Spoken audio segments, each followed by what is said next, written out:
Hi yours, good morning.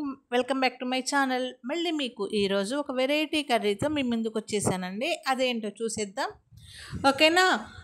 అది మెత్తళ్ళండి. మెత్తళ్ళు, వంకాయ, బుడంకాయ అండి. బుడంకాయ అంటే చాలా ఫన్నీగా ఉంది కదా. మా వైపు తెలంగాణ సైడ్ చిన్న చిన్న దోసకాయలు చిన్న చిన్నగా ఉంటాయండి, చిన్న దోసకాయలని. వాటిని మా సైడ్, తెలంగాణ సైడ్ బుడంకాయలు అని అంటారు, లేదా బుడం దోసకాయలు అని అంటారు. దానితో మీకు ఒక ఎమ్మి రెసిపీ చూపిస్తాను. కమాన్, వచ్చేసేయండి. దీనికి కావాల్సినవి, ముందుగా మెత్తళ్ళని శుభ్రంగా కడుక్కొని అలాగా నూనెలో బాగా వేయించుకోవాలండి, రోస్ట్ చేసుకోవాలి. దూరగా గోల్డెన్ బ్రౌన్ కలర్ వచ్చే వరకు బాగా వేయించుకోవాలి సిమ్లో పెట్టేసి. తర్వాత దీనికి కావాల్సినవి ఉల్లిపాయ, పచ్చిమిర్చి, యాజ్ యూజువల్గా దోసకాయ, వంకాయ, ఓకేనండి. అవన్నీ కోసి పక్కన పెట్టేసుకోవాలి. వీటిని ఇట్లాగా ఆయిల్ పెట్టేసి బాగా వేయించుకోవాలి, దూరగా వేయించుకోవాలండి. మీకు కనుక నా ఛానల్ నచ్చినట్లయితే లైక్ చేయండి, షేర్ చేయండి, సబ్స్క్రైబ్ చేసుకోండి. ప్లీజ్ అండి, సబ్స్క్రైబ్ చేయండి. ఇలాగే మా లాంటి వాళ్ళని ఎంకరేజ్ చేస్తారని కోరుకుంటూ మీకు మరిన్ని రెసిపీస్తో మీ ముందుకు వస్తానని అనుకుంటున్నాను. నాట్ ఓన్లీ వంటలండి, ఏదైనా కానీ ఎక్కడ ఏది వెరైటీగా ఉన్నా కానీ, కంటెంట్ ఏది ఉన్నా కానీ మీ ముందుకు తీసుకురావడానికి చాలా ట్రై చేస్తున్నా నేను. దయచేసి మా కష్టాన్ని కూడా గుర్తించి మమ్మల్ని సబ్స్క్రైబ్ చేసుకోండి, మమ్మల్ని కూడా ఎంకరేజ్ చేయండి. ఇట్లాగా వేగిన తర్వాత ఈ మెత్తళ్ళని ఇట్లాగా వేరే బౌల్లోకి తీసుకోవాలండి. ఇప్పుడు అదే బౌల్లో మనం కోసి పెట్టుకున్న ఉల్లిపాయ, పచ్చిమిర్చి, జీలకర్ర ఇవన్నీ వేసి వేయించుకోవాలి. యాజ్ యూజువల్గా మనం డైలీ ఏ కూరకైనా ఉల్లిపాయ, పచ్చిమిర్చి కామన్ కదా, అలాగే ఈ కర్రీ కూడా ఏమీ లేదండి, మొత్తం కామన్ ఐటమ్సే. కాకపోతే మెత్తళ్ళు ఒకటి మనం ఎక్స్ట్రా యాడ్ చేసుకున్నాము. అది తినని వాళ్ళకి ఓకే, తినే వాళ్ళకి అయితే మాత్రం ఎమ్మిగా ఉంటుందండి కర్రీ. ఒకసారి ట్రై చేసి చూడండి. అదే బాణీలో మనం ఉల్లిపాయ ముక్కలు, పచ్చిమిర్చి ముక్కలు, కొంచెం జీలకర్ర వేసుకొని బాగా వేయించుకోవాలి. అలాగా ఎప్పుడైనా కానీ కర్రీ, నేను ఫస్ట్ నుంచి ప్రతి వీడియోలో చెప్పేది ఏంటి అంటే, కర్రీని ఎప్పుడైనా కానీ సిమ్లో చేస్తే ఆ టేస్ట్ వేరే లెవెల్లో ఉంటుందండి. ఒక్కసారి మీరు ట్రై చేయండి.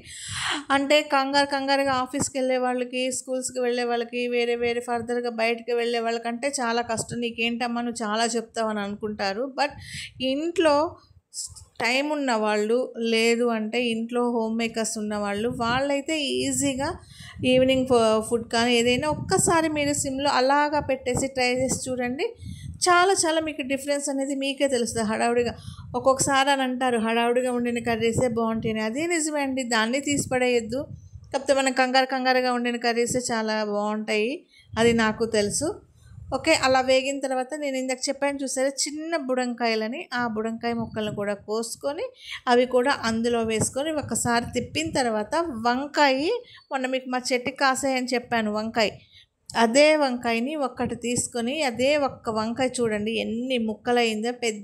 అంత పెద్దగా ఉన్నా అది ఎంత లేతగా ఉంది అంటే కాయ ఇంకా ముదరలేదండి. చాలా బాగుంది. ఆర్గానిక్గా పండింది, ఏ మందులు వేయకుండా, ఏ పెస్టిసైడ్స్ కొట్టకుండా ఇంటిలో నేచురల్గా కాచిన వంకాయ అండి. అందుకే కూర ఎందుకో కానీ చాలా టేస్టీగా ఉంది.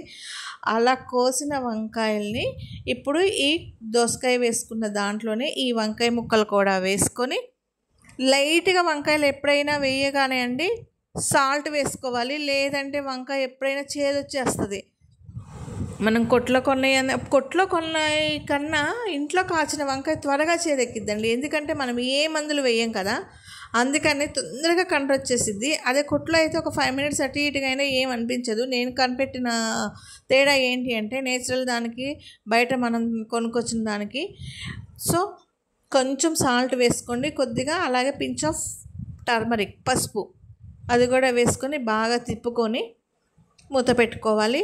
అలా మగ్గిన తర్వాత కొంచెం మనకు టేస్ట్కి తగ్గట్టు మనం మ్యాక్సిమం అండి, వంకాయ కానీ బెండకాయ కానీ వీటిలో అయితే మ్యాక్సిమం పచ్చిమిర్చితోనే కర్రీ బాగుండిద్ది. చాలామంది కారం కూడా మళ్ళీ యాడ్ చేసుకుంటారు.